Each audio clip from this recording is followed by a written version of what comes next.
দলের বাক স্বাধীনতা রাজনীতি করার যেমন ধরে দেখলেন আপনারাই কতজন বিএনপি তারপরে আমাদের কত তরুণরা একটা আপনাদের বা আমাদেরও একটা বাক স্বাধীনতা বা এইটার সৃষ্টি করে দিচ্ছে। এই জন্য সমস্ত আমাদের আমরা সেটা আমাদের আছে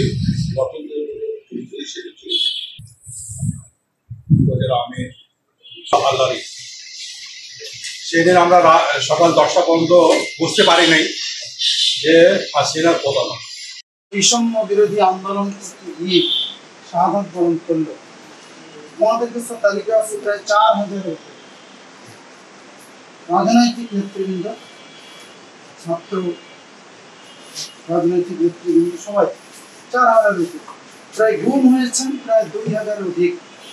আয়নাঘর দেখলে এটা প্রমাণ হয় না যে বাংলাদেশ মুক্তিযুদ্ধের দেশ, প্রমাণ হয় না বাংলাদেশকে কোনোদিন আমরা রক্ত দিয়ে স্বাধীন করলাম। আয়নাঘর দেখে তাহলে এটা প্রমাণ হয় কি? আমরা সেই ধরনের আয়নাঘর যেগুলো নির্যাতনের মানে এই আধুনিক যুগে নির্যাতনের এত বড় একটা উদাহরণ হতে পারে Aynaghor. Guinness book of world রেকর্ডসে যদি প্রতিনিধি পাঠায় আমার